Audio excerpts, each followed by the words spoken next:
26 ላይ አብ በራሱ ህይወት እንዳለው ለወልድ በራሱ ህይወት እንዲኖረው ህይወትን ሰጠው የሚል ቃል በቃል መጽሐፍ ቅዱስን ገብተን ስናነበው ማለት ነው። ይህንን ቃል ምን ለማለት ነው? ኦርቶዶክሳውያን ወይም ዮሐንስ ወንጌላዊ ይህንን ቃል አብ ለወልድ ህይወትን ሰጠው ህይወት እንዲኖረው ህይወትን ሰጠው ብሎ የጻፈበት ምክንያቱ ምንድነው? ይሄን ብቻ አይደለም፣ ዝቅ ብሎ የፈርድ ዘንድ ስልጣንንም ሰጠው ይላል። ስልጣንን ጨምሮ ነው የሰጠው። ህይወትን ብቻ አይደለም፣ ስልጣንን ህይወትን ሰጠው ነው የሚለው መጽሐፍ ቅዱስ። ለምንድን ነው ህይወትን የሰጠው ስልጣንን የሰጠው ብለን ስንጠይቅ እዚያው መልሱ እዚያው ጋር ነው ተጽፎ ያለው። የእግዚአብሔር ልጅ የሰው ልጅ ሆኗልና ብሎ ነው የሚደመድመው ማለት ነው። ስለዚህ የእግዚአብሔር ልጅ የሰው ልጅ ስለሆነ ማለት አካላዊ ቃል ወልድ ከሶስቱ አካል አንዱ አካል በተለየ አካሉ በተለየ ግብሩ በተወላዲነት ግብሩ ማለት ነው በባህሪ አንድነቱ ከቅድስት ድንግል ማርያም ከስጋዋ ስጋን ከነፍሷ ነፍስን ነስቶ በአካል በባህሪና በግብር ስለተዋሃደ ስጋዋን ስለነሳ ወይም የሷን ስጋ ስጋው ስላደረገ ገንዘቡ ስላደረገ በሰውነቱ ይህንን የባህሪ ህይወቱ ለአብ ያለውን የባህሪ ህይወት መንፈስ ቅዱስን በሰውነቱ ተቀበለ ማለት ነው። ቃሉ ቃል በቃል ሲተረጎም ማለት ነው። የእግዚአብሔር ልጅ የሰው ልጅ ሆኗልና ማለት የእግዚአብሔር ልጅ ማን ነው ስንል አካላዊ ቃል ወልድ ነው። ወይም አካላዊ በኩነት ስሙ ቃል ብለን የምንጠራው ማለት ነው። በግብር ስሙ ደግሞ ወልድ ብለን የምንጠራው ከሰማይ ሰማያት ወርዶ ባህሪውን ዝቅ አድርጎ ከድንግል ማርያም ስጋን ስለነሳ ህይወት መንፈስ ቅዱስን በሰውነቱ ተቀበለ። ከማን? ከአብ። ይሄ ደግሞ መረጃው አሁን የጠቀስኩት ማስረጃ ነው። ለራሱ ህይወት እንዳለው ህይወትን ሰጠው። ህይወትማ ህይወት አለው። በመለኮቱ እያወራ አይደለም ዮሐንስ ወንጌላዊ ማለት ነው። ስለ መለኮታዊ አነዋወሩ ሳይሆን ስለ ስጋዊ አነዋወሩ ነው። ከቅድስት ድንግል ማርያም በጊዜ ጽንስ ስጋዋን ስጋ ሳያደርግ ገንዘቡ ባደረገ ጊዜ የባህሪ ህይወት መንፈስ ቅዱስ ለወልድ በስጋው ህይወት የሆነው ዘንድ ህይወትን ሰጠው ነው የሚለው።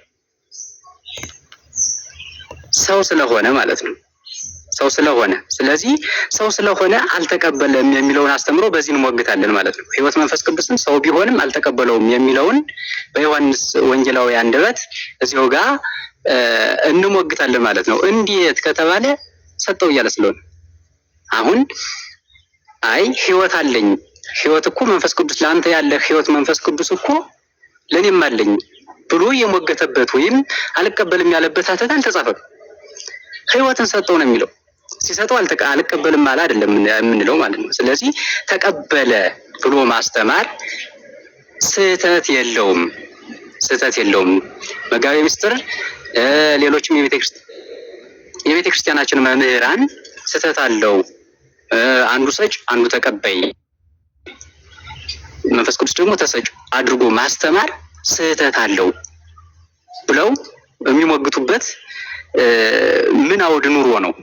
ወይስ ከዮሐንስ ወንጌላዊ የበለጠ መረዳት ምን መረዳት ኑሮ ነው? አብ ለወልድ ህይወትን ሰጠው እያለ እነሱ ደግሞ አይ ወልድ ህይወትን ከአብ አልተቀበለም ወይም ህይወት የተባለ መንፈስ ቅዱስን አልተቀበለውም ብለው የሚረዱበት ምን መጽሐፍ አለ? ምንስ ማስረጃ አለ? ስለሌለ እስከሌለን ድረስ ደግሞ ህይወት መንፈስ ቅዱስን መንገለ ስጋው በሰውነቱ ተቀበለ እንላለን። አሁን ጥቅሱ አንድ ስለሆነች ነው እንጂ ሌሎች ማስረጃዎችም ስላሉ መንፈስ ቅዱስን ከአብ ስለመቀበሉ የትየሌሊ መረጃዎችን ማምጣት ስለምንችል ማለት ነው። ስለዚህ አልተቀበለውም የሚሉ ሰዎች ለዚህ ማስረጃ እንዲሰጡን ነው የምፈልገው ነገር ማለት ነው። ወይም ሰውነቱን በደንብ አምልቶ አስፍቶ መረዳትን ያስፈልጋል። የተዋህዶን አገናዛቢነት የተዋህዶውን ታቅቦ ማለት መጠባበቁን ማገናዘብ ማለት መወራረሱን የቃል ስጋ እንቲያው ለቃል ኮነ ለስጋ ወይ እንቲያው ለስጋ ኮነ ለቃል ስለሚል ሃይማኖት አበው የስጋ የሆነ ሁሉ ለቃል የቃል የሆነ ሁሉ ለስጋ ስለሆነ በአካል በባህሪ ተዋህደው በግብርም ስለማይቀር በግብር አንድ ስለሆኑ አንድ አካል አንድ ባህሪ አንድ ግብር ነው ስለተዋህደ መቀበል ደግሞ የስጋ ግብር በመሆኑ መንፈስ ቅዱስን ተቀበለ ብሎ ማስተማር ኦርቶዶክሳዊ እንጂ ኦርቶዶክሳዊ ያይደለ ሌላ ከኦርቶዶክስ ውጭ የሆነ አስተምሮ ነው ብሎ መፈረጁ አግባብ ስላልሆነ ነው። ከኦርቶዶክስም እኛን ራሳችንን መንጥቆ ስለሚያወጣ ማለት ነው። ለምን ከተባለ በሰውነቱ ህይወቱ ማን ነው ወደሚለው ጥያቄ ስለሚወስደን ማለት ነው። በመለኮቱ መንፈስ ቅዱስ ነው። በመለኮቱ ተቀበለው አንልም። በሰውነቱ ግን ጠባቢት ሰዓት ጨርሰዋል። እሺ የእርሱን 5 ደቂቃ ትምህርት አስተምሯሉ። 1:26 እሳቸው ደግሞ እዚሁ የመጽሐፍ ቅዱስ ክፍል ላይ ትምህርት ይሰጡናል። ከዛ በኋላ የመቃወሚያ ትምህርቶችን ደግሞ እርሱ ከዚሁ ላይ አንስተው የመቃወሚያ የእርሱን ትምህርት ደግሞ ያቀርባሉ ማለት ነው። ከዛ ጥያቄና መልስ በ10 ደቂቃ ወይ በ15 ደቂቃ በእናንተ ስምምነት እናደርጋለን። ቤተ ማርያም አሉ የኔ አባት። እሺ ይቀጥሉ መምህር። እሺ እግዚአብሔር ያክብርልን። ሁላችሁም ምናልባት ከታችም ያላችሁ በጥባት እንድትከታተሉ እንፈልጋለን። ምናልባት ይሄ ትምህርት እንደው ምናልባት ሰምታችሁ ታውቃላችሁ የሚለውን ነገር በኋላ ላይ አናላይዝ እናደርጋለን። በጣም ጥሩ። የዮሐንስ ወንጌል ምዕራፍ 5 ቁጥር 26 ላይ ያለውን ነው ወንድማችን እያነሳ ያለው።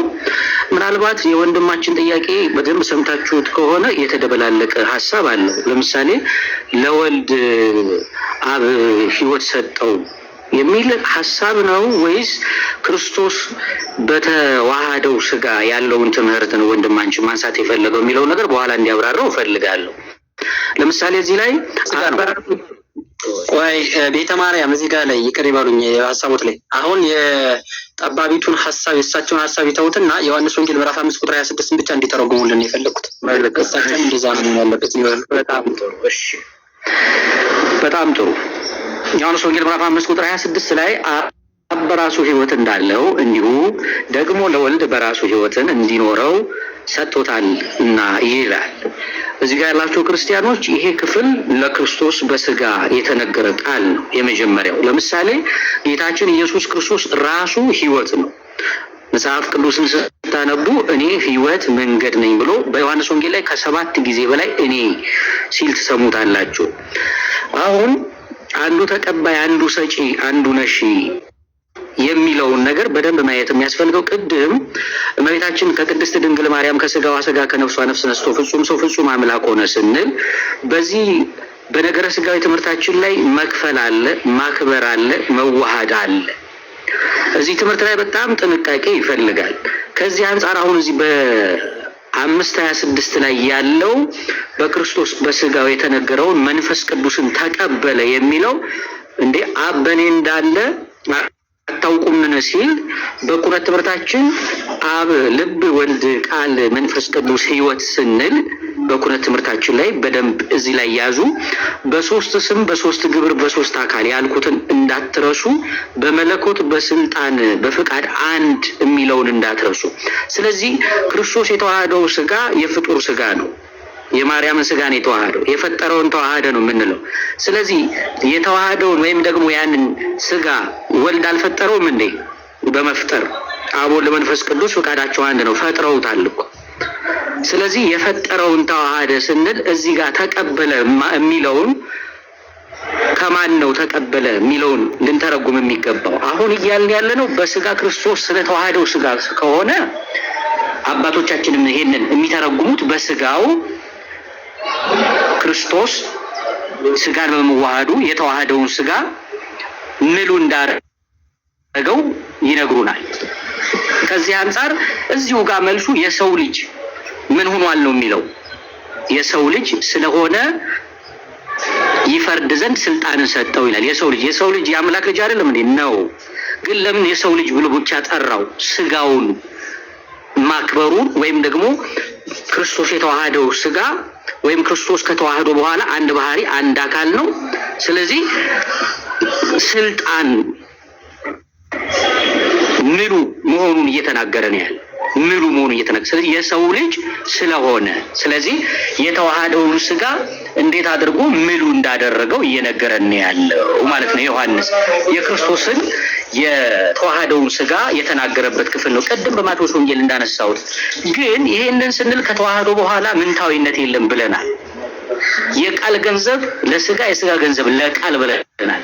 ስለዚህ በተዋህዶ ከተዋህዶ በኋላ ይሄንን ስንተረጉም ምንድነው የሚለውን ነገር እዚህ ላይ ሲያብራራልን ከፍ ብላችሁ ስትመለከቱ እውነት እውነት እላችኋለሁ ይላችኋል። ቁጥር 5 ላይ ሙታን የእግዚአብሔርን ልጅ ድምጽ የሚሰሙበት ሰዓት ይመጣል፣ እርሱም አሁን ነው፣ የሚሰሙትም በሕይወት ይኖራሉ። ስለዚህ የእግዚአብሔር ልጅ የዘላለም ሕይወት መሆኑን ከሙታን ተለይቶ የተነሳው የትንሣኤ በኩር የሆነው ለፍርድ የሚመጣው እርሱ ራሱ መሆኑን ተዋህደው ስጋ ወይም ደግሞ ክርስቶስ የተዋሃደውን ስጋ ለብሶ ነው የሚመጣው። ክርስቶስ ፈራጅ ነው የሚለውን የነገረ ስጋዊን ትምህርት ሊነግረን የፈለገው ዮሐንስ። ቀጥ ብላችሁ ወደ ላይ ከፍ ብላችሁ መጽሐፉን አውዱን ብትመለከቱት የእግዚአብሔር ልጅ ፈራድ መሆኑን ከሙታን የሚነሳው የሰው ልጅ የተባለው የእግዚአብሔር ልጅ መሆኑን ነው የሚናገረው። ግን መንፈስ ቅዱስን ተቀበለ የሚለው ትምህርት በአባቶቻችን አስተምሮ እንግዳ ነው። ይሄ እንግዳ ነው። ለምን? መንፈስ ቅዱስ አብ ወልድ ሶስት አካል ሶስት ስም ሶስት ግብር ብያለሁ። ወይም ደግሞ የሥላሴ ትምህርታችን የአብ ገንዘብ የወልድም ነው፣ የወልድ ገንዘብ የአብ የመንፈስ ቅዱስም ነው፣ የመንፈስ ቅዱስ ገንዘብ የአብም የወልድም ነው። ፍቃዳቸው ስንት ናት? አንዲት ናት። ስለዚህ የባህሪ አምላክ ነው ስንል ክርስቶስን ምን እያልን ነው የሚለውን ነገር በደንብ ማየት ይፈልጋል። ኔታ ቤተ ማርያም ቃሎት ያሰማልን። ቅድም በመሀል ዲያቆን ስለገቡ ነው። እርሶም ደግሞ የመወያዩን ታይትል ይዘው እንዲቀጥሉ ብለን ነው ቅድም ስለገባ ትንሽ ደቂቃ የጨመር ነው። ኦኬ አሁን ደግሞ የመቃወሚያ ትምህርቶችን ያቅርቡና እንግዲህ ከታች ያለው ምዕመን እንዲማር ነው ቤዚካሊ የመቃወሚያ ትምህርቶችን ከዚሁ መጽሐፍ ቅዱስን 5:26 ይዘን የመቃወሚያ ትምህርቶችን ከሌላም ማድረግ ይችላል እንዴ? ምናልባት ዲያቆን ባይኖት ኦኬ እዚህ ጋር ላይ እዚሁ ፖይንት ላይ መጻሕፍት ትርጓሜያት እየተገለጹ ቃል በቃል እየተነበቡ ፖይንቶች ይታዩ። ከዚያ ውጭ ያሉ ነገሮችን እንደ ፓራፍሬዝ ምስክር የሚሆኑት ማቅረብ ይቻላል። ሌላ ምስክርነትን ማቅረብ ይቻላል። ግን አሁን በዚህ አለብን ይመስለኛል ዮሐንስ ወንጌል የመጨረስ ስላለብን በሱ ልክ ነው የሚሻለው። አማንዬ በዚያ ልክ አስይደው። እኔ ብዙም እዚህ በፕሮግራም የታደልኩ። ኦኬ 8 ላይ አድርገውና እሳቸውን ከፍ አድርገን ማሳየት የሚችሉት መጽሐፍ ካለ እሳቸው ደግሞ የመቃወሚያ ትምህርቶችን ከዚህ ነው ብለው ያንን የመጽሐፍ ቅዱስ ክፍል ገልጠው ያሳዩን። በአንተ ቦታ እንደዚህ ነው 8 አይደል? ዘማኑ እንደዚህ ነው ነው እንደቀደመው እንዳሁኑ አድርገን ግን እስቲ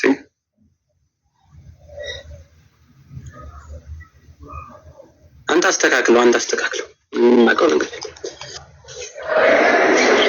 የኔታ ምናልባት እኔ መንገድ ላይ ሆኜ ነው የሆነች ቦታ ሆኜ ነው እያወራኋቸው ያለሁት። መጽሐፍት የማሳየት እድሉ ቦታውን ያለሁበትን ማሳየት እችላለሁ። ምናልባት ከመጽሐፍ ቅዱስ ይሄንን ሐሳብ ጥያቄዎች ላነሳ እችላለሁ፣ ማቅረብ እችላለሁ። ጥያቄዎቹ ሐሳቡን ሂዱና እሳቸው ምናልባት አስፈላጊ ነው ብሎ ካመኑ እኛም ቢሆን እንከፍታለን። እሺ እንደ ቅድሙ አድርገው ዲያቆኑ ወይነት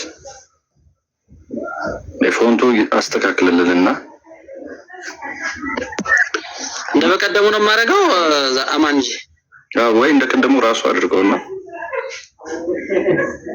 ባለ 8 የሚል ዝም ብሎ ይመጣልሃል እኮ ኦፕሽኑ ላይ። ኦኬ ይሄ ባለ 9 መሰለኝ። ኦኬ በቃ እሺ። ጠባቡ አሉ ጠባቢቱ ይቅርታ፣ እሳቸው አሁን በሰጡት ማብራሪያ ላይ የመቃወሚያ ትምህርት ብሎ የሚያቀርቡትን ማቅረብ ይችላሉ። 5 ደቂቃ ሰጥቻለሁ። እሺ እግዚአብሔር ይስጥልኝ። አሁን አጠቃላይ ይዘቱ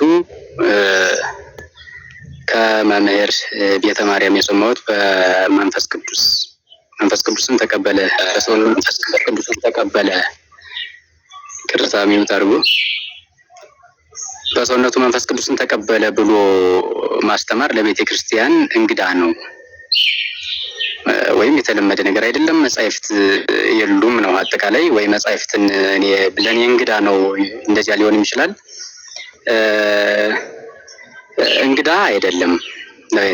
በሃይማኖት አበውም ሚስ አንደርስታንድ እንዳይሆን መንፈስ በስጋው የሚለው ለምሳሌ ለወልድ ተቀበለ መንፈስ ቅዱስን ብለን ማስተማር የሚለው ትምህርት ነው እንግዳ ነው ያልኩት። ስለ ስጋው የተነገሩትን ቅድም አብራርቻለሁ። መሲህ ብያለሁ። መሲህ ማለት ተቀበለ የሚለውን መስዋዕት በግ የሚለው እነዚህ ለክርስቶስ ሲቀጸሉ ትርጓሜ ወይም አውድ አላቸው ብያለሁ። በሰውነቱ መንፈስ ቅዱስን ተቀበለ ይላሉ። አንድ ጊዜ እሳቸው ይጨርሱና ከዛ ቤተ ማርያምም የእርሶን ያቀርባሉ። ምንም ችግር የለውም። እርሶ ሰዓት ይጨመርላቸዋል። ዘማንዬ ሰዓት ይጨመርላቸዋል። እሳቸው ግን የጀመሩትን ይጨርሱ። ማንም ሰው ጣልቃ እንዳይገባባቸው። እሺ፣ አጭሩ ነገር በሰውነቱ መንፈስ ቅዱስን ተቀብሏል ነው ኦርቶዶክሳዊ አስተምሮ። በሰውነቱ መንፈስ ቅዱስን የባህሪዎቱ መንፈስ ቅዱስን በሰውነቱ ተቀብሎታል።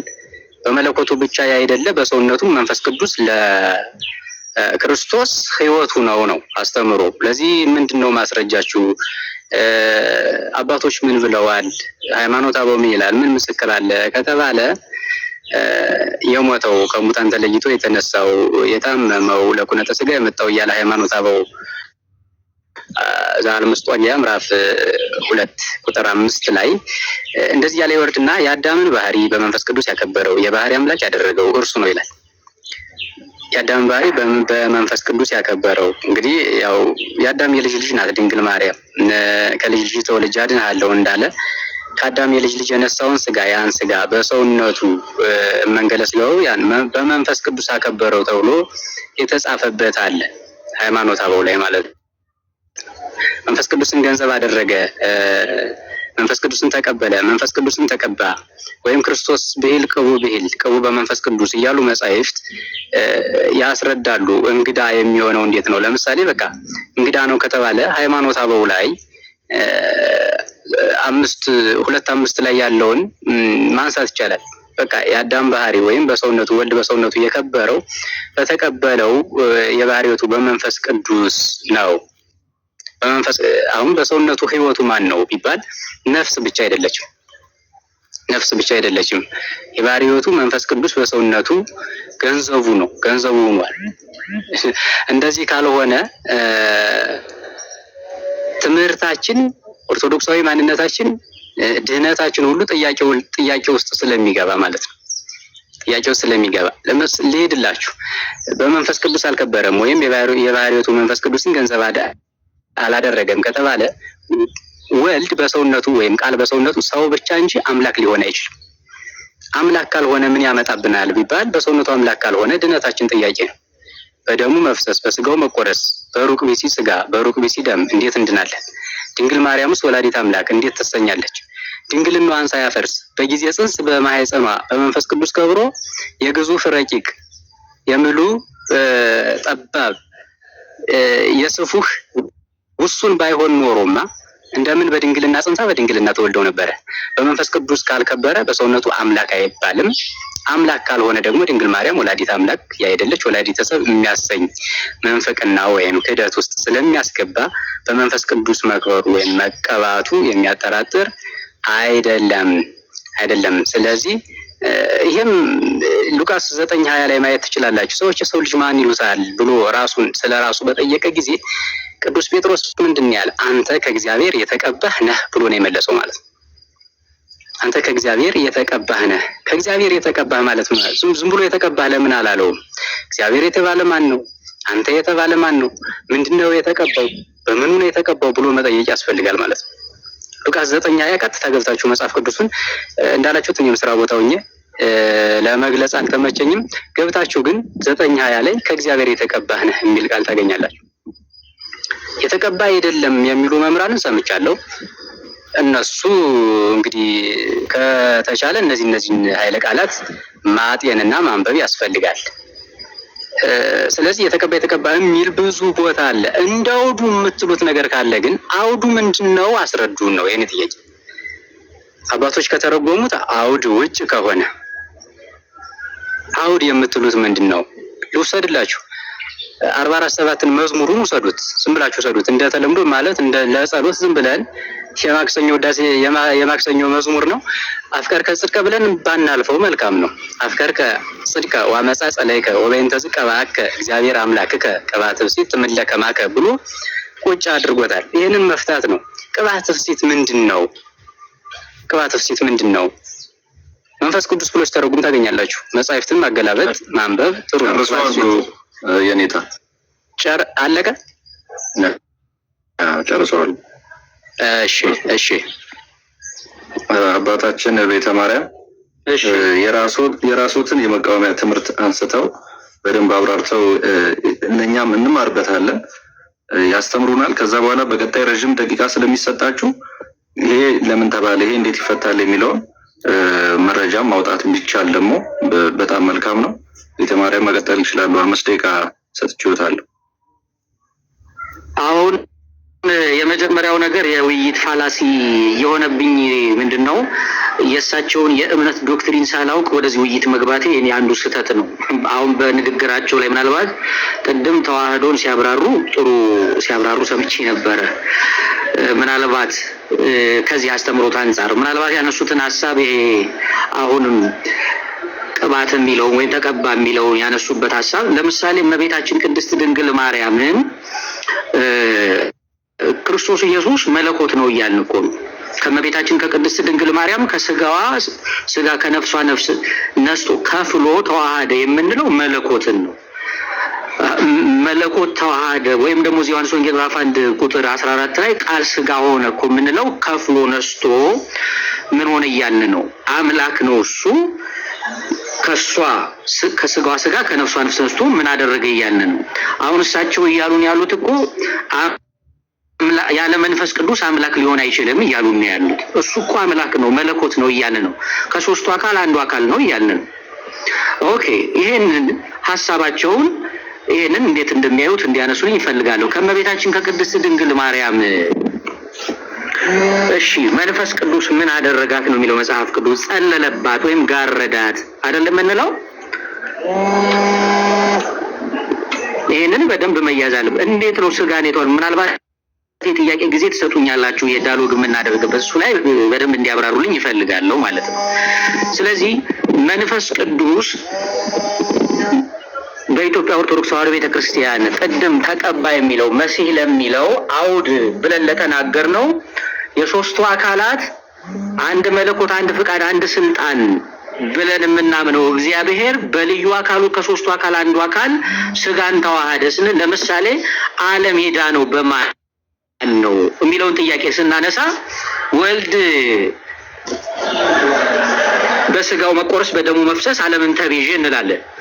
ወልድ ተቤዠ ቤዛ ሆነ ስንል መንፈስ ቅዱስና አብ አላዳኑም እያልን ነው። ማዳኔ ማን? የእግዚአብሔር ነው። እግዚአብሔር ስንት ነው? አንድ ነው። ነገር ግን አውዱን ጠብቀን ቤዛነትን መቤዠትን ስንተረጉም በስጋው በልዩ አካሉ ወልድ ቤዛ ሆነ እንላለን ነው። ስለዚህ የአብ የሆነው የወልድ የመንፈስ ቅዱስ ነው። የመንፈስ ቅዱስ የሆነው የአብም የወልድም ነው። የወልድ የሆነው የአብም የመንፈስ ቅዱስም ነው እያልን ነው። ስለዚህ እኛ በአንድ መለኮት በአንድ ስልጣን የምናምንን በስጋው ክርስቶስ መንፈስ ቅዱስን ተቀበለ ሊባል ይችላል አይችልም የሚለው ጥያቄ ተነስቷል። ተቀበለ ማለት ምን ማለት ነው? ይሄ መተርጎም መታየት አለበት። ያን እኮ ያለ ነው እኛ መለኮት ስጋን ተዋሃደ እያልን ነው። የእግዚአብሔር ልጅ እግዚአብሔር ሆነ እያልን ነው። አይ ከመንፈስ ቅዱስ ባገኘው ነው የሚል ትምህርት ነው እየነገሩን ያሉት ወይስ ምንድነው የሚለውን ይሄንን እንዲያዩ ተፈልጋለሁ ማለት ነው። መልካም ጨርሻለሁ።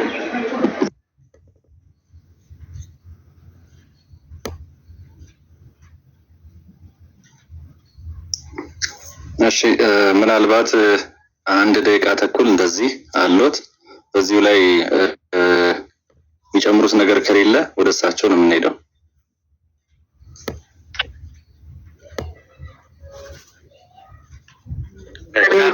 በጣም ይቅርታ። እኔ አንድ ሀሳብ እስኪ ሁለቶቹ ቢነጋገሩ ማለት መግባባት አልተቻለም።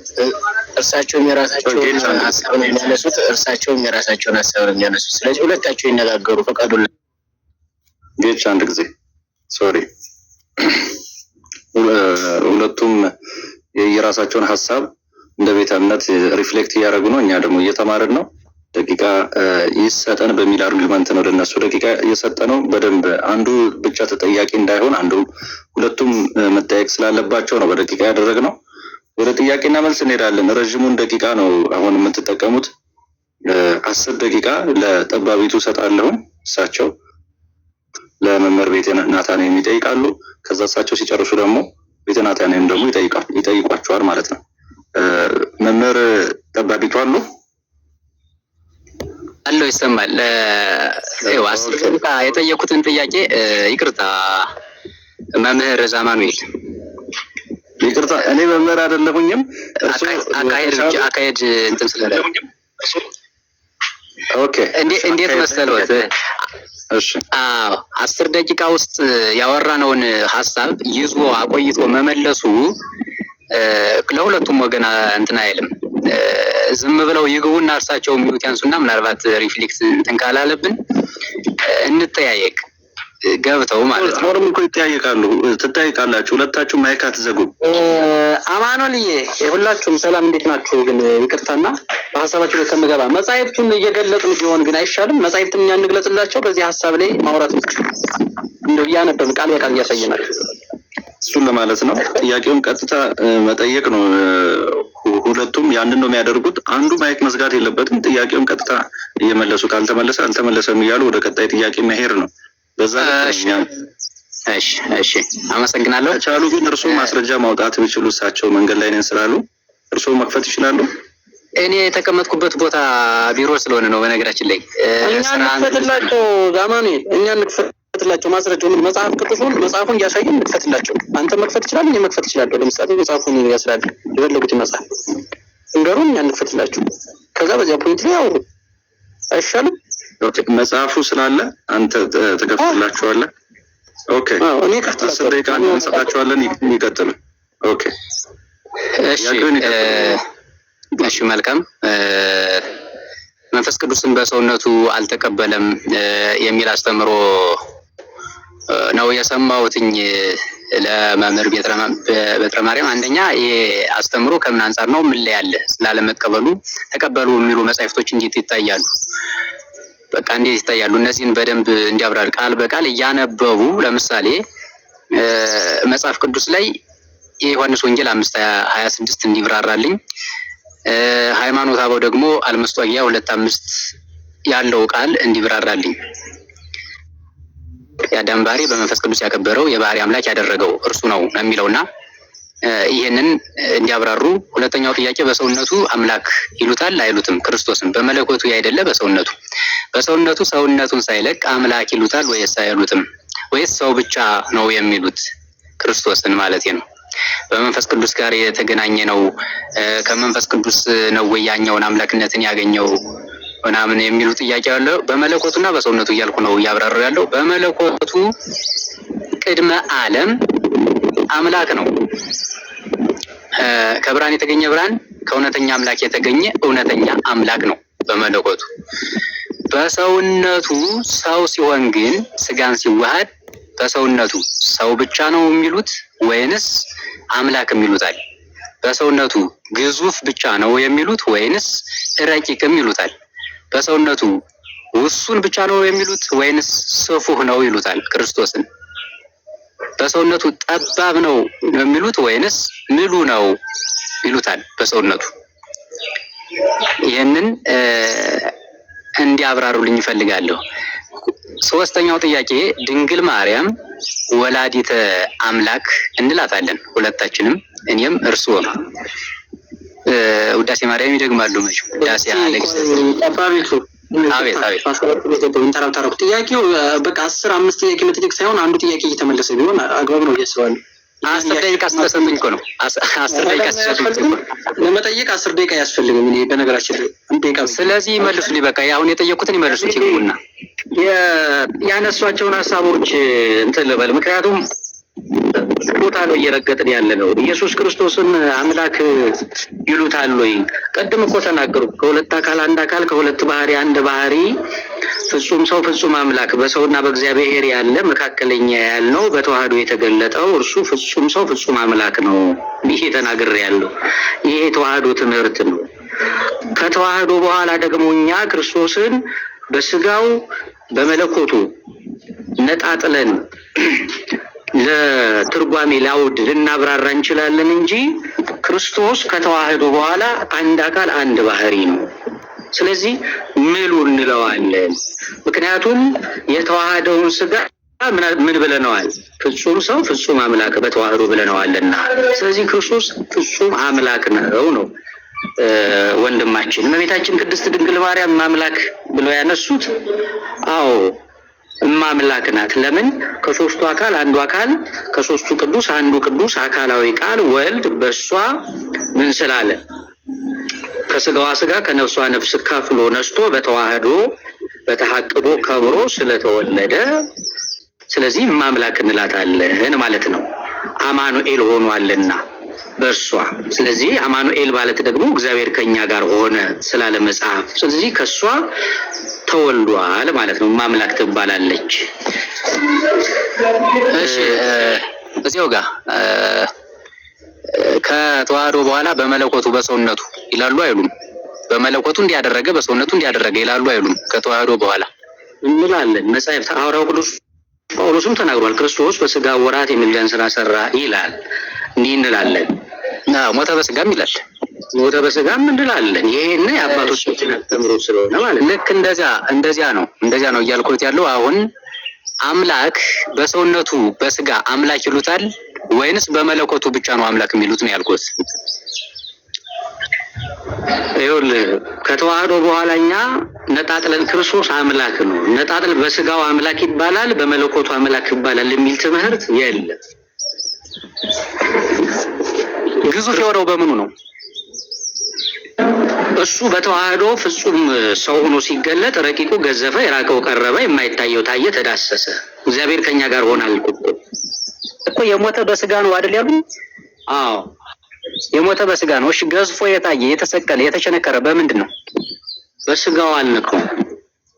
በስጋው እኮ ግዙፍ የሆነ በስጋው ነው ካሉ በስጋው በመለኮቱ ይላሉ ከተዋህዶ በኋላ ማለት ነው።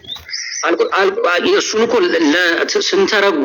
ስንተረጉም ወይም ስለ ስጋው ስንናገር ክርስቶስ ብለን ቅድምናውን የቅድመ ልደቱን ስንናገር ብያለው። ከተዋህዶ በኋላ ያለውን ነገረ ክርስቶስን ስንናገር ክርስቶስ በስጋው ሞተ እንላለን።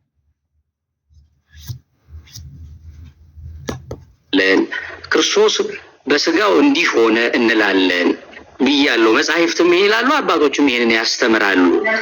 ነገር ግን ይሄን ምን ጥያቄ አድርገው እንዳቀረቡትም አልገባኝም። ምናልባት እንትኑ ሚስጥሩ እዚያ ስላለ ነው። ሰውነቱ አሁን በሰውነቱ በመለኮቱ ካላል አምላክነት ገንዘቡ የሆነ አሁን በመለኮታዊ ነው ወይንስ በሰውነቱ ነው? ስጋውስ ቃል በሰውነቱ አምላክ ይባላል። አሁን ለምሳሌ ቃል በሰውነቱ ግዙፍ እንዳለ ነው። ቃል በሰውነቱ አምላክ ይሉታል ወይ አይሉትም? እሱን እኮ ለማለት የቃል ገንዘብ ለስጋ የስጋ ገንዘብ ለቃል አልነኩም። እሱ በሚስጥረ ተዋህዶ ነው። ስለዚህ በሚስጥረ ተዋህዶ ይሄንን ካልን እኮ የስጋ ገንዘብ ለቃል የቃል ገንዘብ ለስጋ ከሆነ ይሄንን የማንልበት ምክንያት ምኑ ነው? እሺ ሚስጥረ ቅባቱ እንዴት ነው የሚረዱት እርሶ? ማለት ሚስጥረ ቅባት ማለት ምን ማለት ነው? ለምሳሌ የማቴዎስ ወንጌል አንድምታ ተርጓሜ 1:16 ሲዋሃድም ሲቀባም አንድ ጊዜ ነው ይላል። እስኪ መጽሐፍቶቹን ገልጠን እናያቸው። መጽሐፍቶቹን መጥተው ስለሚገባ አንድምታ ተርጓሜ ግለጡልን።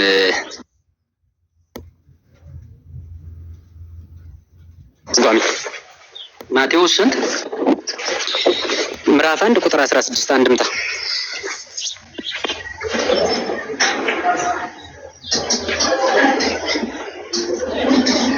እስኪ ግለጡ የተዋህዶ ልጆች።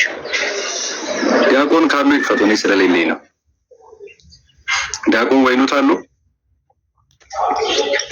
ችግር የለም። ሀሳቡን ወይም ያንሳውና ሀሳቡ ላይ እኛ ኦርቶዶክሳውያን አስተምሮ መስጠት እንችላለን። ጠባቢቱ ይናገሩ። መጽሐፉ ማይዘጉ ይመልሱላቸው። ችግር የለው። ቀጥሉ ጠባቢቱ። እሺ 1:16 ይቅርታ አድርጉልኝ፣ ግን ስራ ቦታ ነኝ። ለረጅም ሰዓት አብሬያችሁ ላልቆይ ስለምችል ከወዲሁ ይቅርታ። 1:16 የማቴዎስ ወንጌል ምዕራፍ 1 ቁጥር 16 አንድምታ ትርጓሜ እለሰ ያምኑ ርቷ የሚያህሩ ከመተቀባ ቃል በስጋው የሚለውን ታች ድረስ ስታነቡ ሲዋሃድ ተቀብቶ ተዋሃደ የሚሉ አሉ፣ ተዋህዶ ተቀባ የሚሉ አሉ። እንደዚህ አይደለም ይልና ሲዋሃድም ሲቀበም ሚራ ከመቅጽበተ አይን ይላል። እንደ አይነ ጥቅሻ አንድ ጊዜ ነው እንጂ ሁለቱም ሚስጥራ ሲፈጽም ሚስጥረ ተዋህዶንም ሚስጥረ ቅባቱንም ሲፈጽም እንደ አይነ ጥቅሻ አንድ ጊዜ ነው የሚል ቃል ታገኛላችሁ። ይሄኛውን ነው ያልኩት። ሚስጥረ ተዋህዶን ያብራሩበት መንገድ ከኔ ጋር ማች ያደርጋል። ተዋህዶ በተገናዝቦ ተዋህዶ በታቅቦ እያንዳንዱን ነገር እንሄድበታለን። አንጣላም ብዬ አስባለሁ። እዚህ ጋር ምናልባት የመረዳት ችግር ካልሆነ በስተቀር በመካከላችን ምንም ክፍተት አይፈጠርም። ግን ሚስጥረ ቅባቱንም መቀባቱንም አብረን እንድናየው ፈልጌ ነው 1:16ን አውጡ ያልኩኝ። ያለውበት ቦታ የተወሰነ እየተመቸኝ አይደለም። እንዴት ይሻላል? እንቀጥል ማታ ላይ ወይስ አይመችም? ማታ ችግር የለም። አለው እኔ ይቅርታ ቤተማርያም አሁን ያሉትን ሀሳብ ግን እኔ አብራራዋለሁ። አንድ ጊዜ ቤተማርያም ቆይ፣ እሳቸው ጥያቄውን ጠይቋሉ፣ እርሱም ጥያቄዎትን ይጠይቃሉ። ከዛ በኋላ የራሳቸውን ኮንክሉዥን ከሰጣችሁ በኋላ ሁሉም መውጣት ይችላል ማለት ነው። ዲያቆን ወይኑት መክፈት ከቻልክ ክፈትላቸው፣ ካልቻልክ ግን ሀሳቡን ይቀጥሉ።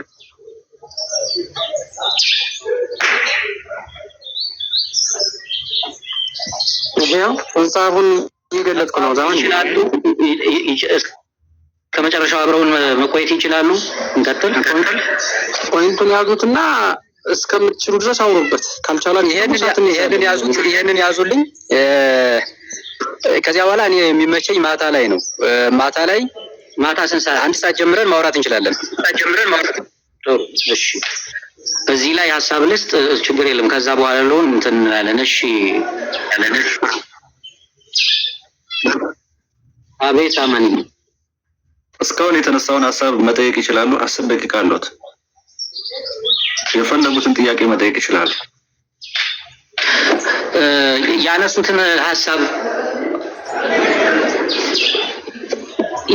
ሀሳብ ሳንተረጉም ወደ ጥያቄ መግባቱ ብዬ ነው። እሳቸው አልችልም እያሉ ነው። አማኒ ራሳቸውን ደቂቃ በአግባቡ ስለጠየቁ እርሶ ደግሞ የእርሶን ጥያቄ አቅርቡ። የራስዎትን ጥያቄና መልስ ስለሆነ እሳቸው ጠይቋቸዋል፣ እርሶ ደግሞ ጠይቁ። አሁን በተራት ቆይ እንጂ ዛማን ይቅርታ እንዴ፣ የተጠየቁት ጥያቄ ተመለሱ እንዴ? መልሰዋል? ቤተ ማርያም የጠየቁት አዎ መልሻል። ተቀባ የሚለው ምን ማለት የሚለውን እሱን እኔም ጥያቄ ያለኝ የእኛንም ደግሞ አትሰብሮ ልንገሮት ብዬ ነበረ። አልችልም አሉ። እሱንም እንቀጥላለን። ስራ ቦታ ሲሆን ዞሮ ይህን ትረዳላችሁ። መቼም ቢሆን እሑድም ቢሆን እሑድ ቀኑን ሙሉ ራሱ ማውራት እንችላለን። በነገራችን ላይ ቀኑን ሙሉ ማለት ነው አስፈላጊ ከሆነ። አባቶቻችን 30 ቀን ነበር ጉባኤ የሚያደርጉ እንደው። ስለዚህ አንድ ቀን ምናምን እንትን ስላልሆነ ነው። አሁን ላይ መጻሕፍትን ለማገላበጥም ለማሳየትም የተለያዩ ነገሮችን ለመክፈትም እንትን ስላልሆነ ነው። እና ደግሞ ስራ ቦታ እየጠሩ ስለሆነ ነው። ያው መችስ አለቃ የሚባል አለ አይደል? ከዚህ አንጻር ነው። ግን የጠየቁትን ጥያቄ ይመልሱት አንድ ባንድ ማለት ነው። ከወዲያ እንደዚህ ያሉ ምናምን የኔን ጥያቄ ነው እንጂ የደገሙልኝ እንደዚህ እንላለን እንደዚህ አንልም የሚለውን ነገር እያንዳንዱን ነገር አላብራሩልኝም። በኋላ በሰፊው እናወራበታለን ብዬ ነው እንጂ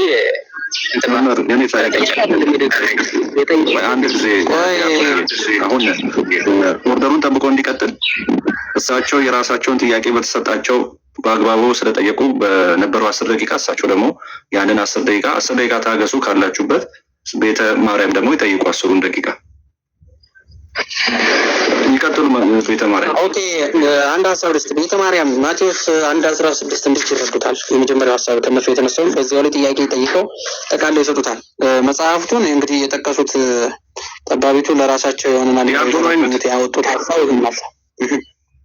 በቀጣይ ነው እሱን የሚጠይቁት በቀጣይ ፕሮግራማችን። አሁን እሳቸው መጠየቅ እስካለባቸው ሰዓት ጠይቋሉ። በተራቸው ቤተ ማርያም ነው መጠየቅ ያለባቸው። አይ እሳቸው አልመለስም እያሉ መሰለኝ። አይደለም አሁን የምታወያየው ዛማኑኤል ማለት ነው። ኦኬ የተጠየቀውን ጥያቄ 1:16 ይገለጽ ተብሎ አይደለ? ምስጢረ ቅባትን አናውቀውም ካሉ ተቀባይ ይላል መጽሐፍ፣ እንዴት ይሉታል? ስለዚህ እሱ ጋር ያብራሩና እኔ እንኳን ባልሰማ እዚህ ያለው ታዳሚ ሰምቶ እንትን ይላል ማለት ነው።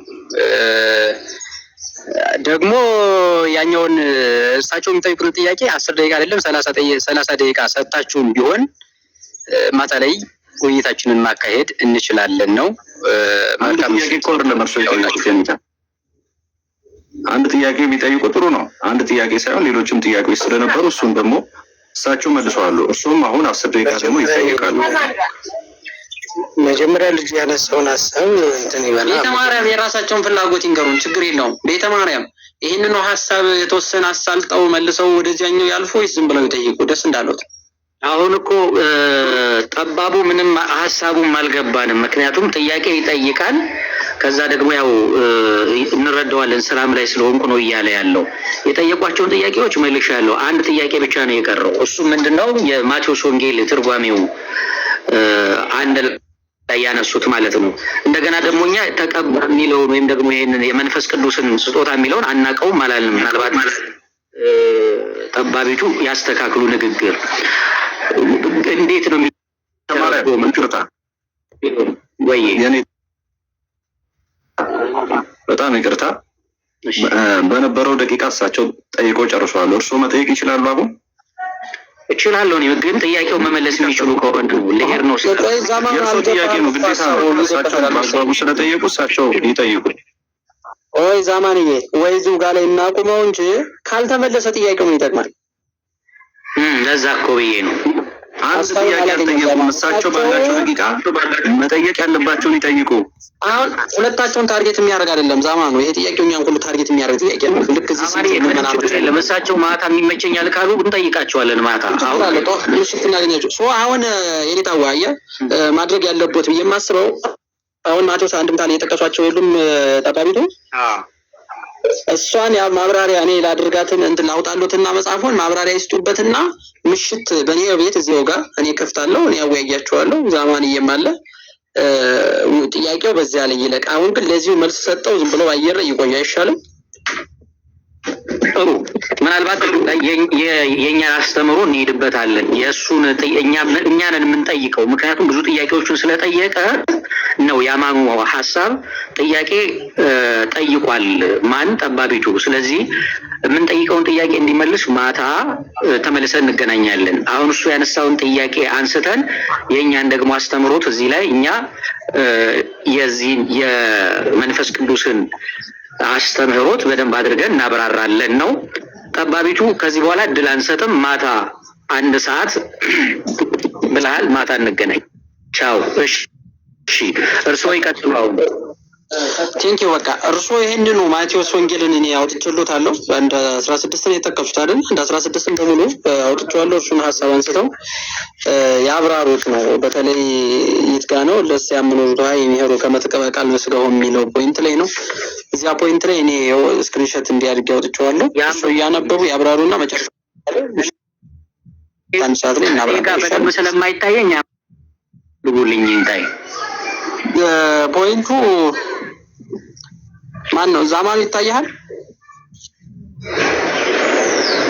ብዥ ብሏል። ይታያል ግን ብዥ ብሏል። ተሰግ የሆነ ሳቀባተ በተሰባ ተቀባ ያለውን ይዘው ሰው ሆኖ ተቀብቶ ተዋህደ የሚሉ አሉ። ነገር ግን እንዲህ አይደለም። ሲቀባም ሲዋሃድም አንድ ጊዜ ነው። ከመቅጽበት አይን ለስ ያምን ወሩቷ የሚሄሩ ከመተቀባ ቃል ስጋሁ ወማመ ኮነ ቃል ስጋ ሚሃ አስተራይ በመንፈስ ቅዱስ እንዲል ነው የሚል ፖይንቱ። መልካም እሺ። እዚህ የምትከታተሉ ሰዎች አንተ ሳትጠይቅ መውጣት አልነበረበትም ላላችሁ ትክክል ነው። ግን ምን እናድርግ? ጥያቄ ብንጠይቅም ጥያቄው ካልተመለሰ ጉንጭ አልፋ አይሆንም ወይ ነው። ለዛ ነው እኛ ሀሳቡን እዚህ ላይ ያቆም ነው። የእሱን ጥያቄ አብራርተ ነው። ነገር ግን የኢትዮጵያ ኦርቶዶክስ ተዋሕዶ ቤተክርስቲያን ይሄንን አስተምሮ ምንድን ነው የሚለውን ነገር እኔ ይሄንን ላንሳና እዚህ ያሉት ሊቃውንት እነዚህ ኦርቶዶክስም ሌሎቹም ምን ይሉበታል ያብራሩታል ነው። አማኑ ግን ትክክል ነው። የአማኑ ጥያቄ ምንድን ነው? ጥያቄያቸውን እሳቸው ጨርሰዋል፣ እኛም መጠየቅ አለብን የሚለው ነው። ግን ካልመለሱልን ምንድነው ጥቅሙ ነው የኔ ጥያቄ። ለዛ ነው ያቆምኩት። ስለዚህ ማታ የሚመጡ ታማኝ የሆነ ትምህርት ካላቸው ይመጣሉ ነው። በጣም ጥሩ። በዚህ የመንፈስ ቅዱስን ተቀባ የሚለው ወይም ደግሞ እንዲህ አይነት አስተምሮ ያላቸው ሰዎች አሉ። አዎ ይኖራሉ። ግን በእኛ በኢትዮጵያ ኦርቶዶክስ ተዋሕዶ ቤተክርስቲያን እንዴት ይብራራል የሚለው ነው እዚህ ላይ ሀሳቡ መነሳት ያለበት ነው። ምንድነው አሁን የወንድማችን ጥያቄ ልክ እኛ የምንለው መንፈስ ቅዱስ ከሶስቱ አካል አንዱ አካል ነው። ከሶስቱ አካል አንዱ አካል ነው። ስለዚህ እመቤታችን ቅድስት ድንግል ማርያምን መንፈስ ቅዱስ ጸለለባት ስንል ምን እያልን ነው?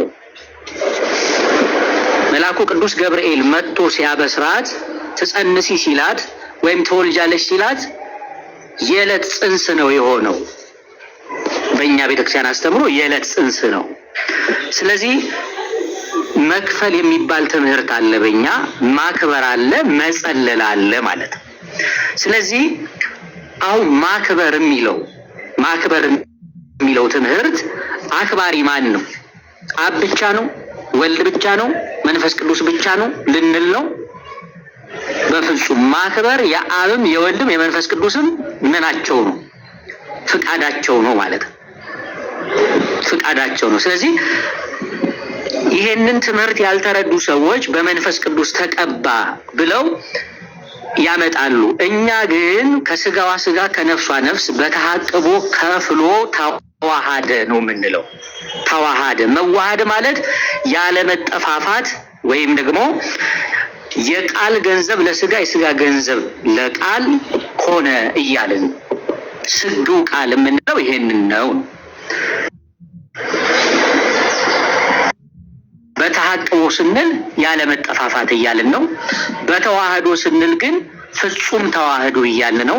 ክርስቶስ ከተዋህዶ በኋላ ሁለት አካል ሁለት ባህሪ አንለው። ከሁለት አካል አንድ አካል ከሁለት ባህሪ አንድ ባህሪ ነው የምንለው ነው። መንፈስ ቅዱስ ተቀባ እንላለን ወይ? እነ ዳዊት ቀድመው ይሄንን የተናገሩት ለምሳሌ በመንፈስ ቅዱስ ከበር ወይም ደግሞ ተቀባ እንላለን ነው የሚለውን ትምህርት ስናመጣ አውዱን ጠብቀን በቤተክርስቲያን ይተረጎማል ነው እያልን ያለ ነው እንጂ አንዱ ሰጪ አንዱ ተቀባይ ብለን በሶስቱ አካላት ምን አንልም፣ አንተረጉምም። ወይም ደግሞ ለሶስቱ አካላት አብ ሰጪ፣ ወልድ ተቀባይ፣ መንፈስ ቅዱስ ከዋኝ አንልም። እንዲህ አይነት ትምህርት የለም ነው እያልን ያለ ነው። ስለዚህ ሊቃውንት ደግሞ በዚህ ላይ በሰፊው ትሉበታላችሁ። ዘኦርቶዶክስ ሀሳብ በደንብ እናንሳው። ሌላም መጽሐፍ ቅዱስንም እንዲሁም ደግሞ የአባቶቻችንን ማስተምሮ እናነሳለን። እዚህ ላይ ቀጥሉ። አባታችን እዚያው ጋር ይህንኑን ያብራሩት እዚያው ላይ ለምሳሌ አሁን እሳቸው የጠቀሱት ፖይንት አለ። ይህንን ያወጣሁትን መጽሐፍቱን በዚህ አብረው የሄዱበት እግዚአብሔር ይስጥልን ቃሎት ያሰማልን። እዚህ ጋር መጽሐፉ ላይ ያለውን ፖይንት ደግሞ በዚሁ ቢያብራሩልን። በተለይ አሁን እሳቸው ጠቅሰውት የወረዱት አንድ ጥቅስ አለ 1:16 ላይ እና ይሄ 1:16 ምንድን ነው ማለት የፈለገው የሚለውን በዚያው እስኪ እያነበቡ እየታዩት ከሆነ እንትን ይበሉ፣ ካልታዩት እኔ እያነበብኩሎት ያስረዱኝ። እሺ አንብቡልኝ መምህር። የኔ ጋር ቪዥ ነው የሚለው አይታይም። እሺ ተሰቅዮ ነሳ ቅባተ በዘተሰባ ተቀባ ያለውን ይዘው ሰው ሆኖ ተቀብቶ ተዋህደ የሚሉ አሉ። ነገር ግን እንዲህ አይደለም። ሲቀባም ሲዋሃድም አንድ ጊዜ ነው። ከመቀጽበት አይን ለሰያምኑ ኦርቷ የሚሄሩ ከመተቀባ ቃል በስጋው ወማመ ኮነ ቃል ስጋ አሜ አስተራይ በመንፈስ ቅዱስ እንዲል ብለው ይጽፋል። ይሄን ፖይንት ነው አብነት አድርገው ትሄዱ። ለሚስጥረ ቅባት ሲቀባ ሲዋሃድም ይላል። ሲቀባም ሲዋሃድም ማለት ምን ማለት ነው? ከመቅጽበት አይን ለስ ያመጡት አይን ከመተቀባ ቃል በስጋው ማለትስ ምን ማለት ነው? ወማመ ኮነ ቃል አሜሃ አስተራይ በመንፈስ ቅዱስ ማለትስ ምን ማለት ነው የሚለው ሐሳብ እንግዲህ የቤተክርስቲያኒቷን አስተምሮ ያብራሩልን የኔታው። እሺ መልካም። አሁን እዚህ ተቀባም ሲል ወይም ደግሞ ተዋሃደ ስንል አንድ ጊዜ ነው ማለት ቅድም እንደተናገርኩት ነው የኔታ እርሶም ይሄዱበታል። ምን የሚለው የዕለት ጽንስ ሆነ የሚለውን ነው። ስለዚህ መንፈስ ቅዱስ ጸለለባት ወይም ደግሞ ጋረዳት ስንል ምን እያልን ነው የምንለው? እዚህ ላይ ለምሳሌ ከመቤታችን ከቅድስት ድንግል ማርያም ከስጋዋ ስጋ ነሳ ተዋሃደ ስንል ቅጽበት ስንል የዕለት ጽንስ እያልን ነው ማለታችን ነው። እስኪ ቀጥሉት እስከታች ድረስ ያለውን ያንብቡልኝ።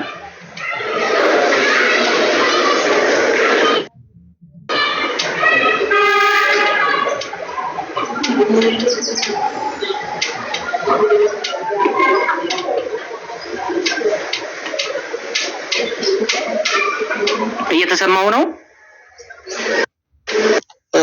ይሰማኛል። የፖይንት ያነሳው የአምላክን ሰው መሆን ጋር ተቀባ የሚለውን ግስ ቤተክርስቲያን ታርጋ ትረዷለች ትተረጉማለች የሚለውን መንገድ ያሳያል። ከላይ ላይ ስናየው ወገባሪ ወሰለውቱ ስጋ መንፈስ ቅዱስ እስማውቱ ቀቦ ተዋህዶ ቦቱ አምላክ ቃል ያለውን ይዘው ተቀብቶ ተዋህደ የሚሉ አሉ። እንደዚህ አይደለም። ተሰጊዮነ ሳቅባት ተሰባ ተቀባ ያለውን የሚይዘው ሰው ሆኖ ተቀብቶ ተዋህደ የሚሉ አሉ። ገሚሶቹ ተዋህዶ ተቀባ የሚሉ አሉ። ገሚሶቹ ደግሞ ተቀብቶ ተዋህደ የሚሉ አሉ። ነገር ግን እንዲህ አይደለም። ሲቀባም ሲዋሃድም አንድ ጊዜ ነው። ከመቅጽበት አይን ለስ ያምን ወልቶ አይሜሩ ከመተቀባ ቃል በስጋው ወማመ ኮነ ቃል ስጋ ሜሃ አስተራይ በመንፈስ ቅዱስ ነው የሚለው እና የፖይንት እንዴት ነው ሊታየው የሚችለው የሚለውን ፖይንት ነው እንግዲህ በደንብ ሊብራራ የሚገባው የማስበው። እሳቸው የጠቀሱት ፖይንትም ይሄ ነው። እንግዲህ በነገራችን ላይ ዮሐንስ ማቴዎስ ምዕራፍ 1 ስለ ልደተ ክርስቶስ ነው የሚያወራው። ስለ ኢየሱስ ክርስቶስ የዘር ግንድ ነው እያስታወሰ ያለው፣ ስለ መወለዱ ነው የሚያስታውሰው። በዛ በመወለዱ ውስጥ ላይ ሚስጥራትን ጠቅልሎ አስፍቶ አርቅቆ ይተረጉማልና ከነዚያ ውስጥ ላይ ነው በተለይ ከላይ ወቅባቱ ስበት ወቅፋበት ሱቱይቲ ወይ ኮነ ቅባቱ 50 ለቅባን እስመላይ ይቀቡ ይፈቅዱ ቀሪባሪ የሆነ ቀዊን ወልድና ወቱስ አምላክ ወቱ በተባይ ሆ ዘይን በለፈቂድ እያለ ብዙ ነገሮች ይጠቅሳል። እና ይሄንን ነገሮች ሲጠቅስ በተለይ እዚህ ፖይንት ላይ ተቀባብሎ የተጠቀሰው ማን ነው ሊመለከት የሚችለው? እንደው በዚህ ተሰባ ተቀባብሎ የተጠቀሰውስ ምንድነው የሚለውን ፖይንት ነው የኔታዋ እንዲጠቀስ የተፈለገው የሚመስለኝ። ሐሳባቸው ይሄን ነው የሚመስለኝ። ትክክል።